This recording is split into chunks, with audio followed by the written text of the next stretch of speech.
Thibaut Bérard, bonjour. Bonjour. Je vous remercie d'être avec nous ce midi. Vous êtes éditeur, vous éditez des romans aux éditions Sarbacane et vous êtes récemment passé de l'autre côté du miroir avec votre premier roman, Il est juste que l'effort soit frappé, sorti donc l'année dernière aux éditions de l'Observatoire. Et en lice donc pour l'édition 2021 du prix du roman Sésame qui s'est achevé donc le 2 octobre dernier. Alors votre roman bouleversant et lumineux à la fois a séduit énormément de lecteurs. Il est d'ailleurs arrivé deuxième dans un mouchoir de poche derrière Betty. Qu'est-ce qui fait selon vous une bonne histoire? Ah, c'est une drôle de question. Qu'est-ce qui fait une bonne histoire? Ouais, moi j'ai un point de vue en tant que lecteur, en tant qu'auteur et en tant qu'éditeur. Enfin, j'ai un triple point de vue. Mais bon, ça revient toujours à la même chose. La racine des bonnes histoires, pour moi, hein, c'est les bons personnages. C'est les personnages bien incarnés qui ont de nombreuses facettes, qui sont vivants, qui sont en mouvement. C'est la première chose. Et en fait, pourquoi est-ce que c'est la racine à mon sens? Parce que c'est dans la chair de ces personnages que va mûrir une histoire. C'est-à-dire que si vous mettez en scène des personnages qui sont suffisamment justes et bien croqués, bien sentis, vous les mettez dans un mouvement et donc dans une histoire. Donc ils ont donc un but, une quête, un enjeu, et c'est ça qui fait pour moi un roman. Et avec ça, parce que c'est compris dans le même mouvement, vont découler toutes les questions liées au ton, au style d'écriture, à l'ambiance, à l'atmosphère. Voilà, tout ça, en fait, pour moi, c'est la même chose. De toute façon, c'est marrant, en tant qu'éditeur, je disais souvent à mes auteurs que pour moi, un livre, c'est comme un corps humain, quoi. Tout est lié. Le style, c'est le sang, hein, ça fuse partout dans les veines de ce corps humain qu'est le livre. Et puis, voilà, il est fait ensuite de chair, d'organes, et tout ça, c'est les éléments du bouquin, quoi. Et pour moi, le début, c'est les personnages. Parce que je pense que c'est lié à mon amour de l'aventure, quoi. Vous voyez, des romans incarnés, en fait. Voilà. Et alors par extension, qu'est-ce qui fait un bon personnage?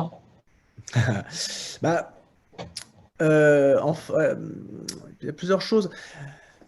Moi, j'aime les personnages en fait assez haut en couleur, assez fort en gueule. Vous voyez, à contrario d'ailleurs de toute une frange de la littérature générale française qui a plutôt tendance à démarrer sur la question stylistique, par exemple, d'ailleurs, vous voyez, à dire que c'est d'abord et avant tout le style et ensuite, bon, le personnage il suit quoi. Et ce personnage ne doit pas nécessairement être très en relief. Moi, je dois dire que j'aime bien j'aime bien quand ça déborde un peu, quoi. D'ailleurs, ça va avec mes lectures, en fait. Vous voyez, j'ai été un grand lecteur de Céline quand j'étais jeune, Albert Cohen, puis Alexandre Dumas. Enfin, j'aime bien les ogres en général. Vous voyez, les ogres littéraires. Et donc les personnages vont un peu avec, en fait. Ce qui me plaît en littérature, c'est l'inverse de la fadeur. Voilà. Alors, ce roman, il est nourri en grande partie d'une expérience personnelle qui est la vôtre. Pourquoi avoir choisi le genre romanesque et pas le récit? Et peut-on parler d'autofiction? Ah ouais, ah, c'est bien, c'est bien.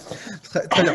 Alors, c'est parfait. Parce que, non, si vous prononcez le mot d'autofiction, je m'en vais.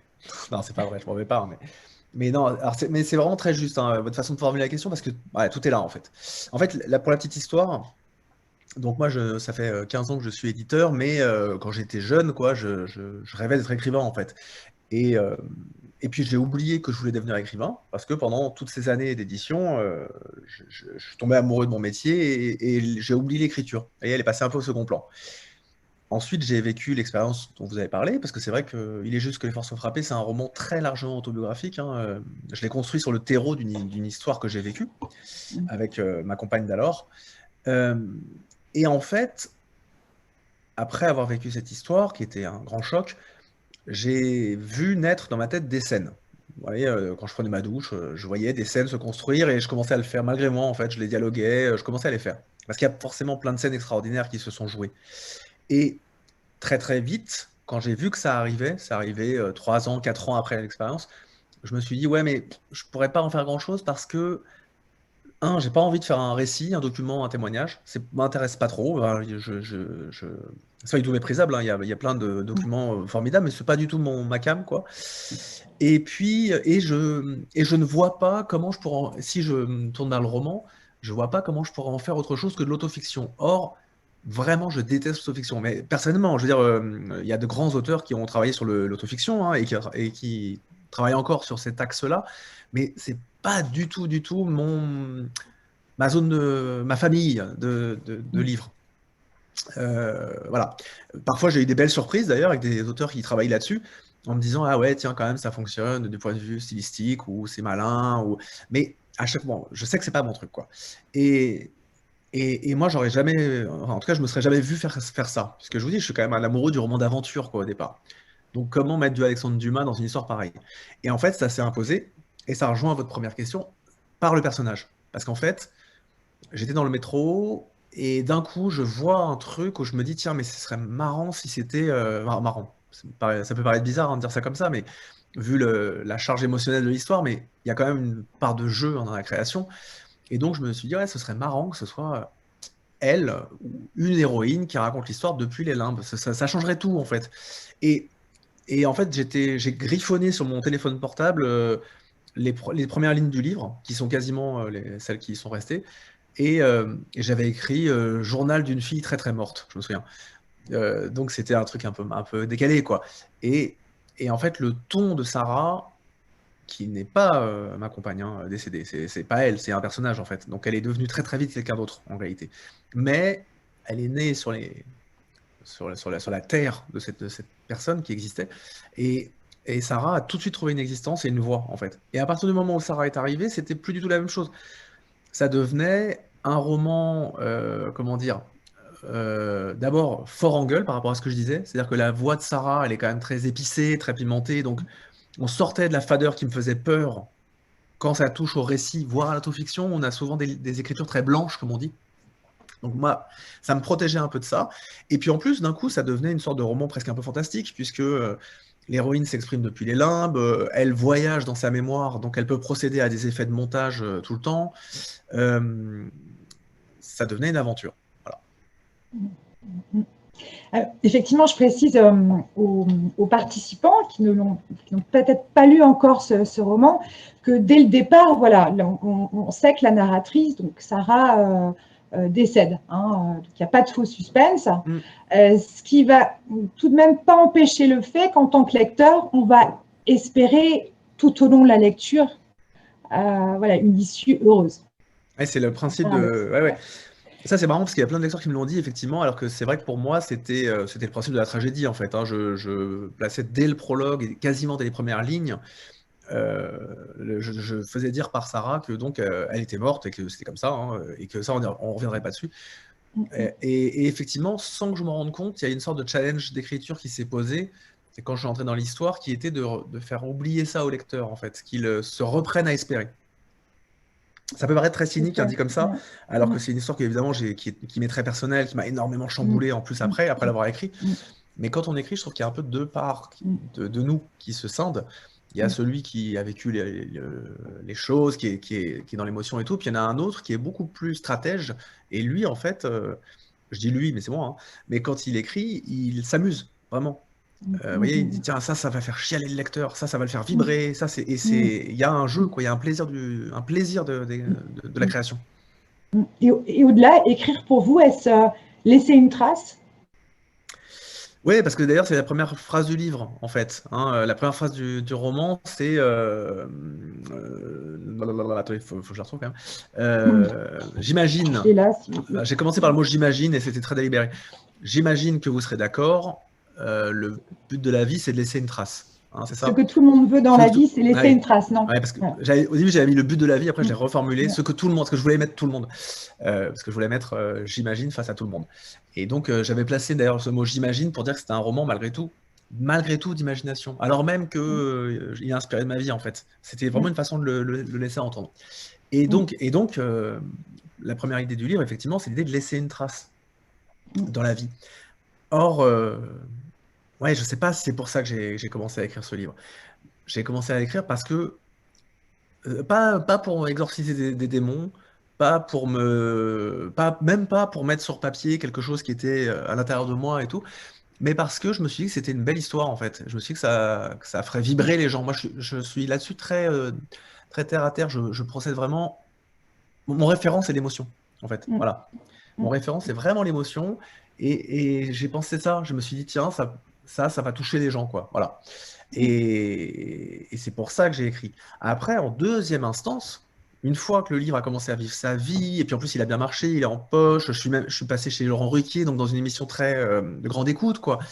Après, j'ai découvert d'autres choses. J'ai découvert que, ouais, j'avais peut-être envie de laisser une trace, j'avais peut-être envie que mon nom soit connu, enfin connu, ou en tout cas qu'il intéresse des gens. D'ailleurs, j'ai changé de nom par rapport à mon nom d'éditeur. En fait, je me suis appelé, quand j'ai travaillé dans l'édition, j'avais changé mon prénom, je sais pas pourquoi. Euh, J'étais jeune, quoi, j'avais 23 ans, et j'avais écrit mon prénom TIBO. Donc dans la profession éditoriale, je suis connu sous ce prénom-là. Et avec mon roman, je suis revenu à mon vrai prénom, en fait, THIBEULT. C'est la graphie du prénom que ma maman m'a donné, quoi. Et je pense qu'il y avait quelque chose de cet ordre-là, en fait, de récupérer entièrement moi, quoi. mm, Enfin, et puis le mm, gamin que j'étais qui voulait être écrivain. Et puis, ce que j'avais pas forcément anticipé aussi, c'est que ce principe d'exorcisation des démons dont je parlais, bah, en fait, il est réel. C'est-à-dire que. Mais moi, je l'ai pas du tout vu venir, hein. Je suis très naïf. Donc, mm. j'ai écrit ce livre. Et puis 6 mois après, je l'ai repris dans les dents. C'est-à-dire que tout ce que j'ai fait sortir, ça m'a profondément Mm. remué. Ce qui est bien, hein, Il y a eu un, il mm, faut. mm, Ouais, il y a eu un mm, contre-coup, mm. en Il y a fait. eu un contre-coup, c'est ça. Ouais, Ouais, ouais, complètement. Alors que ouais. moi, je ne pensais pas du tout. Mm, Quand j'ai montré mm, mon roman à mes auteurs, c'était mes premiers lecteurs, mes auteurs, en fait. mm, Ils m'ont dit, bon, ils m'ont encouragé, super et tout, génial, mais waouh, tu vas prendre cher. Je sais très bien qu'ils m'ont dit ça, tu vas souffrir, quoi. Et je dis, bah, non, je vois pas pourquoi, c'est un roman, quoi. Et en fait, évidemment, c'est plus compliqué que ça. mm. Il y a peut-être un côté catharsis. Enfin, Bah, alors même que je pense que j'étais très rétif à cette idée, et en fait, mm, bah, bon, mm, bah, mm, les mm, poncifs ont du vrai, mm, hein. Oui, c'est ce truc. mm.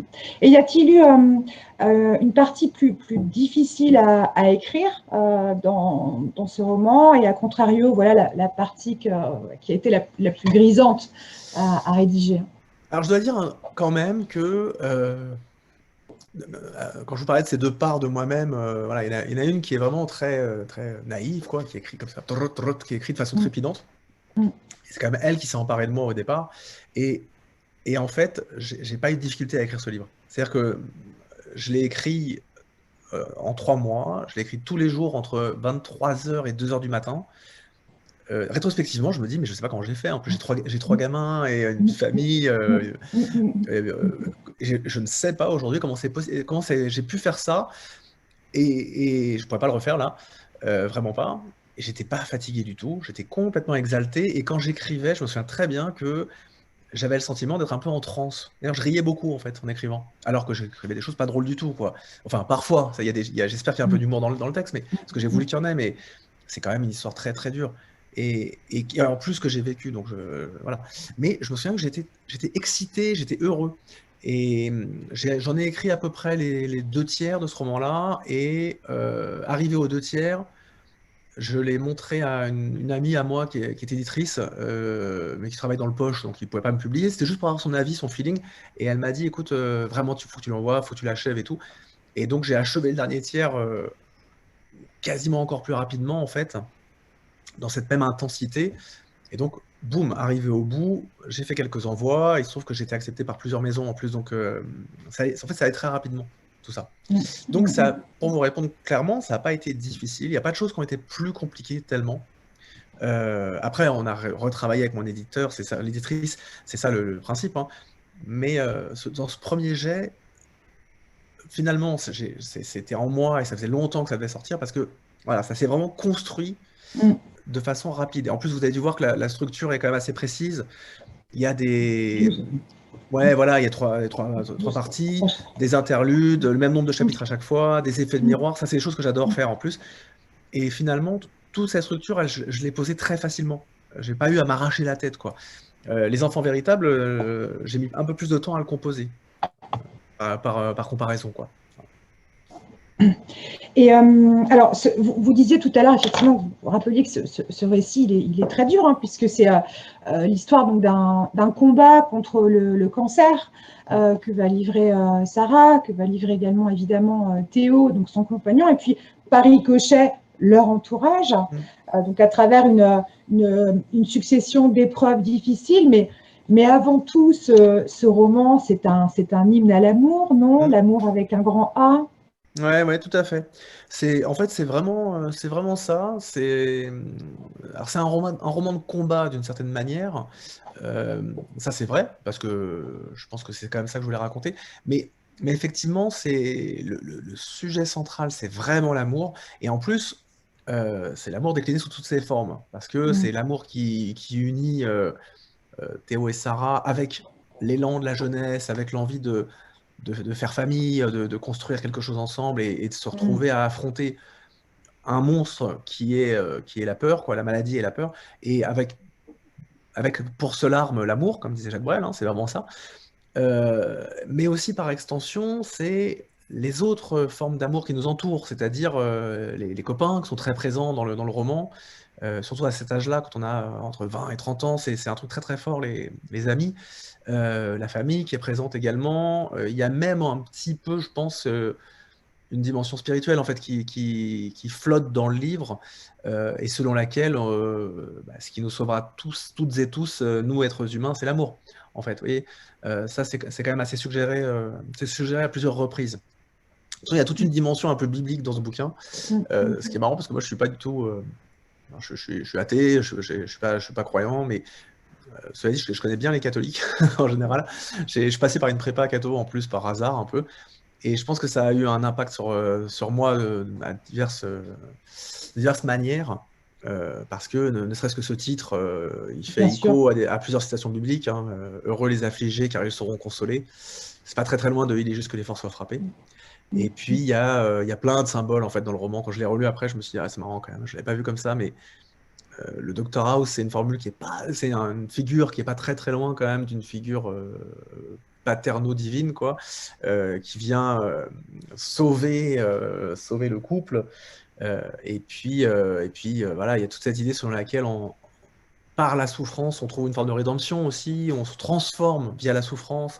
Voilà, je vous dis plein de choses comme ça qui me sortent, enfin qui me viennent là, mais c'est vrai que C'est en fait intéressant. ça m'a frappé plus tard en fait. Ouais. A posteriori. Ouais, pas ça, oui.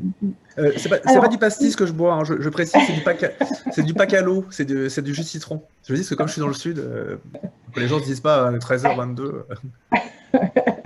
alors Sarah et Théo sont des boulimiques hein, de livres, de films, de musique, et le texte est truffé de références. Voilà, j'ai noté là, fait référence à Capra, bien sûr, Nick Cave, Kazan, les Kings, Arcade Fire. Était-ce pour nous préciser davantage la psychologie des personnages ou plutôt un parti pris de votre part pour exprimer des émotions autrement que le texte brut? Ouais, voilà, bah, c'est les deux en fait, hein, vraiment. C'est les deux, c'est-à-dire que tout cette, toute cette intertextualité, ça permet effectivement de définir les personnages. Et par exemple, en fait, Théo et Sarah, finalement, ce sont deux lignes de force contraires. Hein. Théo, il est hyper fort tout le temps au début, et en fait, il va devoir apprendre que parfois on a besoin d'être faible ou fragile. Et Sarah, c'est l'inverse. Sarah, elle se présente comme un être fragile, et en fait, elle découvre une force qu'elle ne se connaissait pas.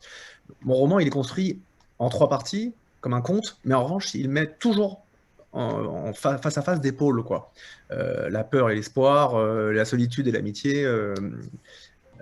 Sarah et Théo, qui font corps, mais qui sont quand même assez différents.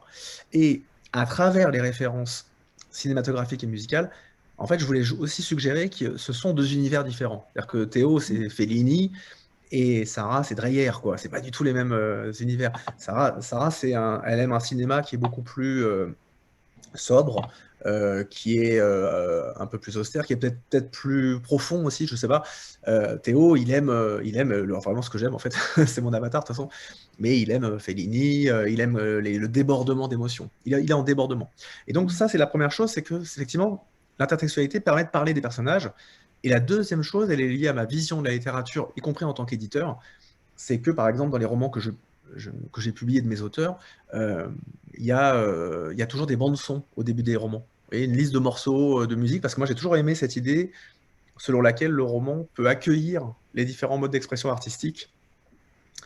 Idée qui n'est pas très française, enfin en tout cas en littérature française, c'est une idée qui a mis du temps à se faire accepter en fait, que la littérature n'est pas un sanctuaire et qu'elle peut vibrer de concert avec le cinéma, la musique, mais aussi la pop culture. Les séries télé, c'est pas forcément la musique classique, je veux dire. C'est pour ça que dans Il est juste, on voit apparaître la figure de Sid Vicious, le bassiste des Sex Pistols. Voilà, on fait référence même à des séries télé. Dr House, par exemple, c'est une référence complètement admise dans le bouquin. Et voilà, c'était un peu l'idée de donner aussi un coup de jeune en littérature, et c'est un truc qui me plaît. Pas de faire du jeunisme, mais en revanche de pas hésiter à montrer que ce sont des genres poreux, quoi, et que la littérature peut tout à fait accueillir le monde qui l'entoure. Et vous écrivez vous-même en musique? Complètement. Ouais, Ouais, d'accord. j'écris en musique. En plus, je vais vous dire, j'écoute soit du métal et soit de l'opéra. C'est mes deux pôles à moi, quoi. Donc, c'est deux genres qui sont très expressifs, qui ont des liens en plus. Mm. Et je peux écrire vraiment, je peux écouter vraiment des trucs de bourrin, comme on dit, hein, des morceaux de métal super furieux. Et j'aime bien, ça me met dans une certaine énergie, en fait. Ouais. Mm, mm, mm. Alors est sorti en avril dernier votre deuxième roman, Les Enfants Véritables, donc toujours aux éditions de l'Observatoire, qui est en fait une suite, hein, puisque on va retrouver le personnage de Théo, mais également évidemment les enfants et puis Cléo. Cette idée de suite, elle a germé très tôt, au moment de l'écriture du premier roman, ou au contraire, est-elle venue plus tard, hein? Ouais, c'est venu à la toute fin de l'écriture, pas de l'écriture, mais des corrections édito du roman, du premier. En fait, c'est drôle parce que quand j'ai écrit Il est juste, j'étais vraiment persuadé que j'écrirais qu'un seul livre. Parce que je vous dis, j'ai une personnalité très naïve, donc je passe mon temps à me berner moi-même, quoi. Et l'autre part qui, elle, savait très bien, avait déjà tout préparé. Et donc, j'ai fini Il est juste, j'ai dit aux gens qui l'avaient lu, ah, bah, je suis content que ça t'ait plu, bon, enfin, qu'il avait lu sur Doc Word, hein, il n'était pas paru encore. Et je disais, bah, mais tu sais, j'en écrirai pas d'autres, quoi. Et en fait, en travaillant sur le texte avec mes éditrices, à la fin, dans les corrections édito, je suis tombé sur enfin, je relisais une des scènes finales, qui est une scène, effectivement, où Cléo, qui est une jeune femme que Théo rencontre à la fin du livre, ouvre le portail de la maison. Et je me suis dit, tiens, c'est marrant parce que c'est une entrée dans un livre, ça, en fait. Une porte qui s'ouvre avec une jeune femme qui, d'un coup, va entrer dans une famille. Je me suis dit, c'est une belle histoire, en fait, aussi. Et une fois, je me suis dit la même chose, quoi. C'est une belle histoire. Et, et un roman a commencé à naître dans ma tête, quoi. Roman qui trouve ses racines, là encore, dans l'expérience que j'ai vécue, celle-là, mais en revanche qui très très vite s'est envolée vers d'autres cieux littéraires, c'est-à-dire que ça laisse beaucoup plus de place à l'invention pure. Voilà. Pour moi, Il est juste que l'effort soit frappé, c'est un roman d'imagination, c'est-à-dire que rien n'est inventé, mais il s'agit de tout orchestrer, tout mettre en scène et tout recréer via la personnalité de Sarah. Les Enfants Véritables, c'est un roman qui laisse beaucoup plus de place à l'invention, puisque en fait, je me suis emparé de ce personnage de Cléo qui est inspiré de mon épouse actuelle, mais en fait, très très vite, je suis parti sur autre chose, j'ai inventé énormément d'éléments, et à commencer par l'enfance de ce personnage. Et c'est comme ça que je me suis retrouvé à écrire ce livre qui, je pense, est plus, comment dire, est plus ample. Enfin, pour moi, je vois ça comme ça. Pour moi, Il est juste, c'est un morceau de punk, c'est-à-dire que c'est percutant, c'est fait pour frapper un peu le lecteur au cœur, quoi. Et les enfants, je le vois plus comme un aria d'opéra. Vous voyez, où je déploie plus les choses, je prends plus le temps. Il y a 3 voix de narrateurs différents. Euh, la construction, la structure est encore plus élaborée, quoi. Là, pour le coup, je me suis cassé pour faire quelque chose de fouillé. Et puis c'est un roman de renaissance, quoi. En fait, Il est juste, c'est un roman de choc. Et Les Enfants Véritables, ça parle de la façon dont on peut se sauver les uns les autres. Les parents peuvent sauver les enfants et les enfants sauvent les parents, en fait, bien souvent. Voilà. Alors, peut-on espérer un troisième opus, ou est-ce qu'au contraire, cette œuvre s'achève ici? Alors, la geste de Théo, Cléo et tout, elle s'arrête. C'est-à-dire que en fait, c'est 2 romans. C'est pas d'ailleurs, j'ai dit que c'était une suite, mais chronologiquement, c'est une suite. Mais en réalité, Les Enfants Véritables, on peut le lire indépendamment. C'est un pendant plutôt, en fait, à Il est juste. Les 2 romans se répondent l'un à l'autre. Et moi qui suis un gros lecteur de Marcel Pagnol ou de Albert Cohen, j'ai été un peu tenté à un moment de me dire, ah, je fais carrément une geste, toute une saga avec César, le personnage des Enfants Véritables. J'aimerais bien faire un roman autour de lui d'une certaine manière. Bon.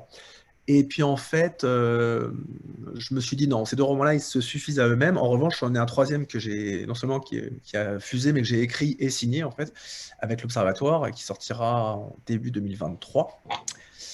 Peut-être que je vous dirai le titre, mais je sais pas si, je sais pas, peut-être on verra. Et celui-là, c'est voilà, c'est une toute autre histoire. Il y a quand même des liens thématiques, hein. Il y a un voyage dans la mort, il y a quand même des choses qui m'intéressent, voilà, qui reviennent, mais ce sera vraiment autre chose. Voilà, mais c'est vrai que moi qui pensais n'écrire qu'un livre, en fait, bah non, ce ne sera pas le cas, puisque j'ai une sorte de vocation qui s'est débloquée très fortement. En fait, je pense que j'avais énormément d'histoires en moi, et là, j'ai 1000 projets d'écriture qui sont sortis. Je vais publier un peu en jeunesse aussi. Je vais faire une série de romans jeunesse qui sort à la rentrée. C'est un scoop que je vous donne. Euh, Chez Milan, des petites aventures d'une petite fille rêveuse. Voilà. Et tout ça voilà, est venu me déborder, quoi. Voilà. Finalement, ce premier roman a changé votre vie, Mais clairement. oui, beaucoup plus que je ne l'aurais imaginé, à tel point que, et c'est un scoop que je vous livre ici, à tel point que enfin, la nouvelle est à peu près officielle, ou du moins elle commence à circuler. Je vais même quitter l'édition en fait. Là, j'ai fait le choix de donner sa chance à l'écriture, de voir un peu comment ça va avancer. Et puis, après 15 ans de salariat dans l'édition, où j'étais très heureux, j'ai eu envie de passer à autre chose et à un autre rythme de vie. On est parti vivre dans le sud, on est parti vivre dans la région des Enfants Véritables, en fait.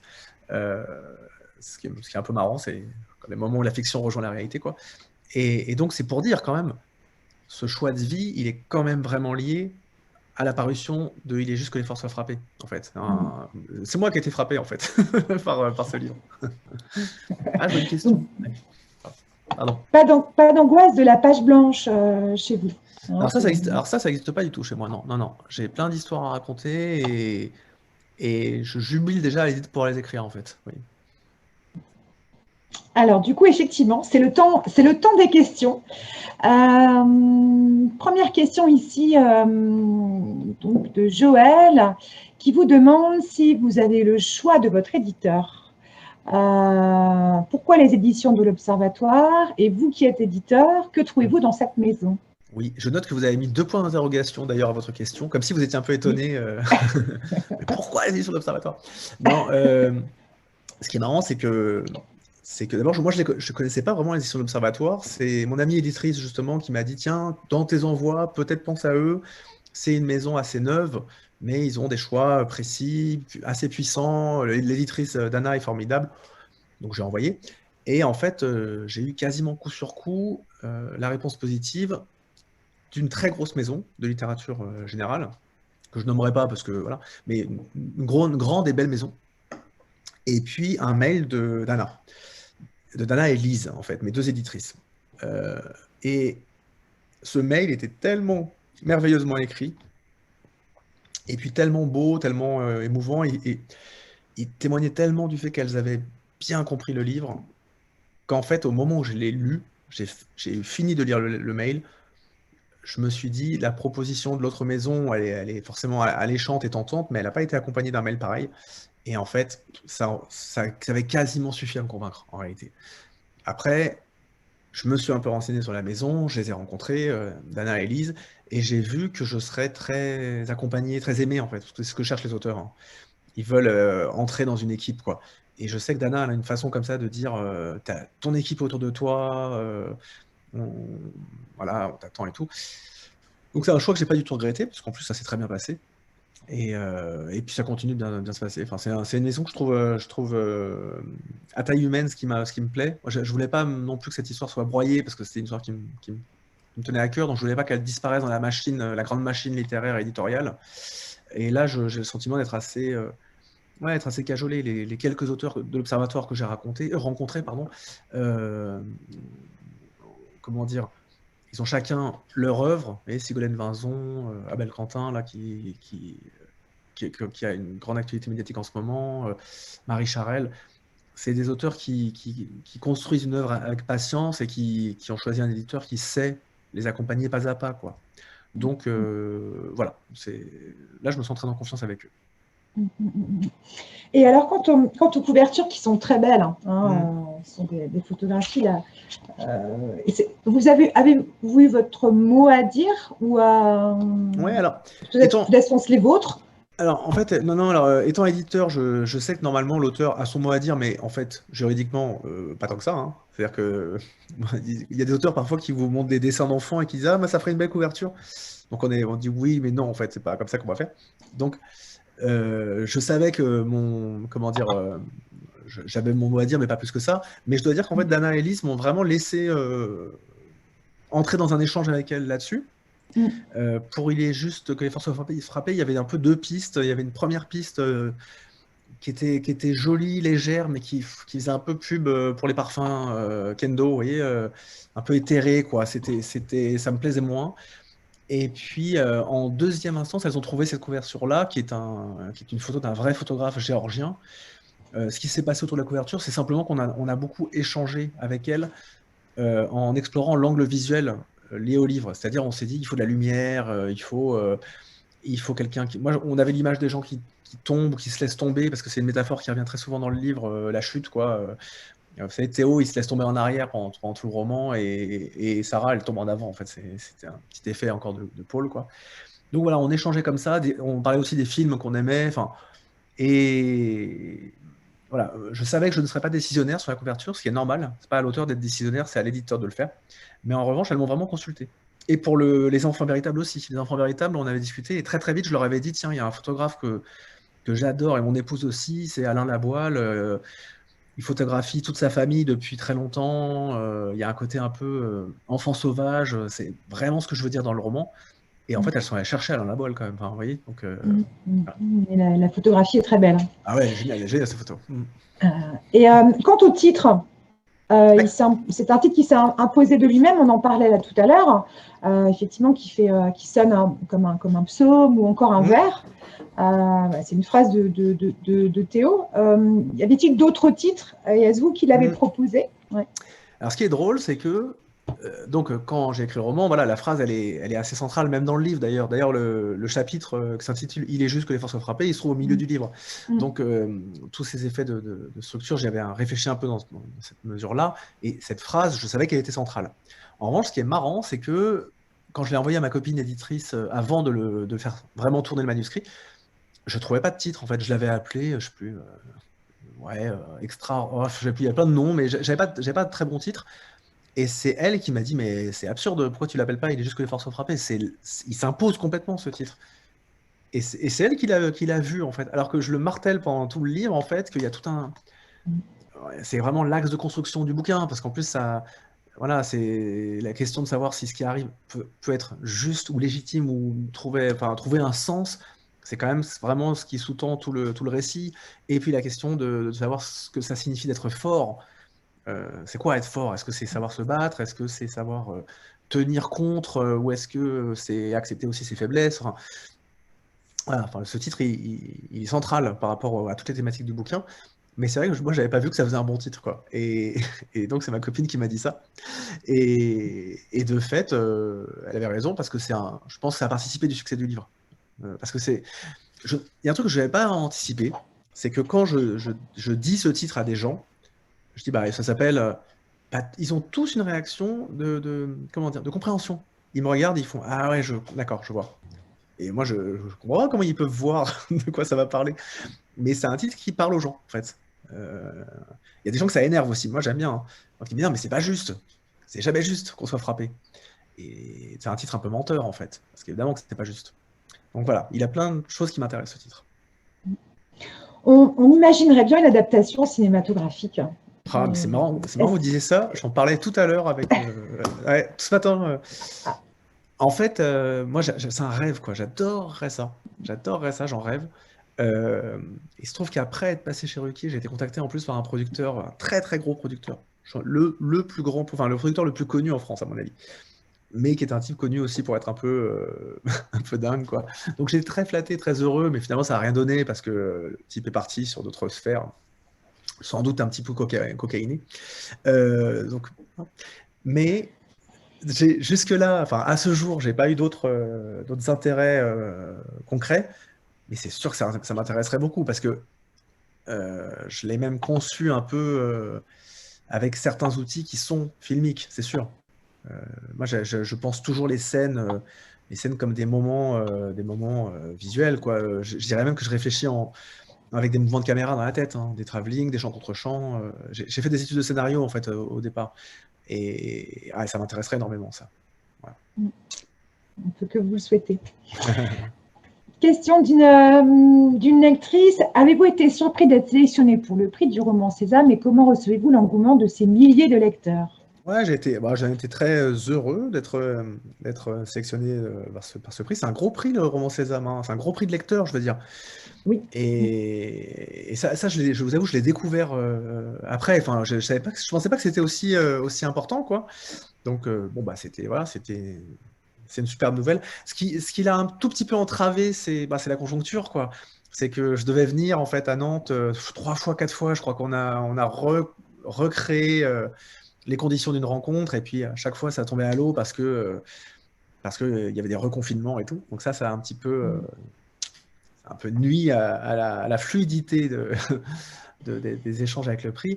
Mais moi, je suis très ému, quoi, par l'engouement des lecteurs. Vous voyez, là, je commence à faire mes premiers salons réellement. J'en ai fait très peu en fait, à cause du confinement, et puis aussi parce que pour l'instant, je suis encore salarié. Donc, c'est difficile de me déplacer. C'est des choses que je vais faire beaucoup plus à partir du moment où je serai auteur à plein temps. Mais à chaque fois que je rencontre des lecteurs, c'est très puissant, c'est très fort. Et je suis toujours surpris. Je suis comme un enfant là-dessus, vous voyez.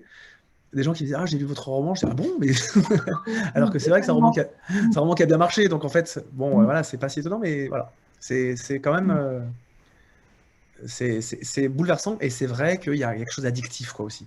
Je comprends mes auteurs, en fait. Vous voyez, je découvre un truc qu'on ne peut pas, ou que moi, en tout cas, j'arrivais pas à comprendre tant que j'avais pas vécu, qui est que, bah oui, ça rend un peu accro, quoi. Très bien. Et quel conseil donneriez-vous à un écrivain en herbe? Pour écrire ou pour... Pour écrire. Le truc, c'est que... Pour écrire et publier par la suite, Ouais, parce parce que que c'est deux ça questions aussi, c'est différentes. une autre, Ouais, une autre histoire. deux questions différentes. Parce que un écrivain qui souhaite écrire, mais qui souhaite écrire un roman qui serait Mm, publiable, vous voyez, parce qu'il y a mm, plein de façons d'écrire. On peut écrire de la poésie, des nouvelles, on peut même écrire des romans qu'on n'a pas envie de publier. Ça existe aussi, je veux dire, et c'est de l'écriture aussi. Mais si on part de ce parcours-là, hein, qui consiste à se dire: allez, j'ai des choses en moi et j'ai envie d'en faire un livre et j'ai envie que ce livre soit publié, euh, je, en fait, moi qui suis un impatient, un grand impatient, j'exhorterais quand même l'écrivain à une forme de patience. C'est-à-dire, je dirais, c'est bien d'attendre le moment où tu vois que les choses s'emboîtent. Parce que moi, j'ai essayé d'écrire plein de bouquins avant, vous voyez, et puis bon, je les finissais pas, je me désintéressais, ou comme je vous le disais, j'oubliais. C'est-à-dire que j'écrivais pendant une semaine, et puis après, je pensais à autre chose, et puis je disais: ah tiens, 6 mois après, ouais, c'est vrai, j'essaie d'écrire un truc, quoi. Or, quand un livre doit sortir, il devient impérieux. C'est-à-dire qu'il y a un moment où tu peux plus faire autre chose. Et ça, je l'ai vu chez tous mes auteurs. Les auteurs que j'ai publiés, parfois, ils venaient d'avoir un bébé qui les réveillait toutes les nuits, mais ils écrivaient quand même la nuit. Donc, c'est qu'ils ne pouvaient pas s'en empêcher. Et c'est comme ça qu'ils sont arrivés au bout d'un livre. Une fois qu'on arrive au bout d'un roman, il s'agit de lui donner sa chance, quoi. Et pour le choix d'une maison d'édition, pour faire ses envois, moi, je trouve que la première chose, c'est qu'il faut savoir à qui on s'adresse. C'est comme quand on vous parle à quelqu'un dans la rue, en fait, ou que vous avez rencontré quelqu'un. Si vous arrivez en disant c'est moi, regarde-moi, regarde-moi, bon, bah, la personne, ça elle s'en fout, en fait, hein. On a plein de gens qui nous sollicitent.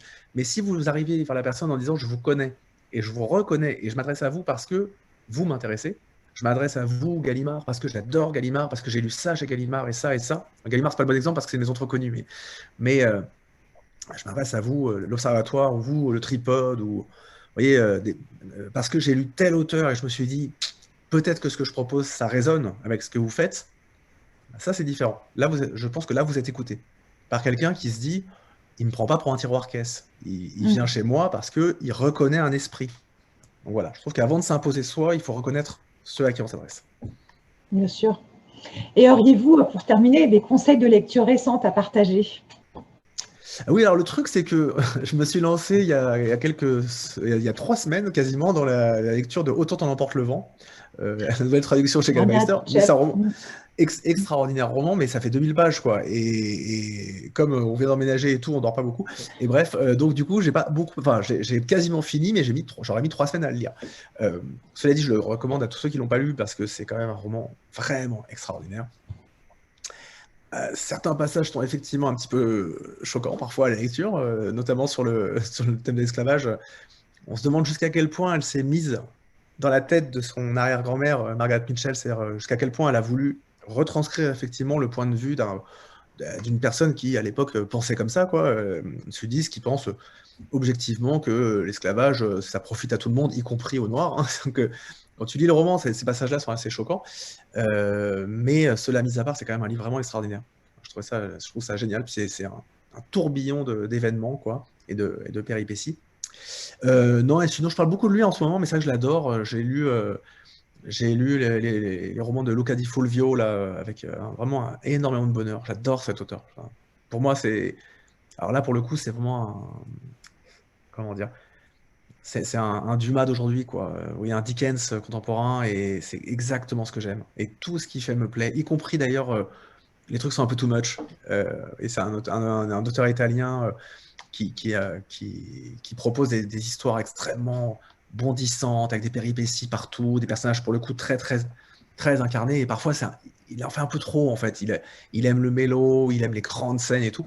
Mais en fait, je comprends. À chaque fois qu'il fait des choses, je me dis, ouais, t'as raison, je comprends ce que tu fais. J'accepte, en fait. Et vous voyez, lui, je pourrais le suivre jusqu'au bout du monde, je l'adore. Je lui ai même écrit sur Instagram, vous voyez, comme un fan, quoi. Je dis, mais vraiment, j'aime tellement ce que vous faites. Et donc, je viens de recevoir son dernier roman, là, Viva Roma, et ça va être ma prochaine lecture dès que j'aurai fini Autant pour le vent.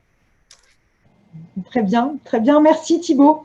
On va être obligé de se quitter parce que le temps, voilà, le temps s'est écoulé trop rapidement à mon goût. C'était passionnant cet échange et nous sommes encore ravis voilà, d'avoir pu vous rencontrer alors virtuellement, mais peut-être bientôt, je l'espère, pour de vrai, à l'occasion Ah ouais, de je nouvelles serais heureux. parutions. Ce sera avec plaisir.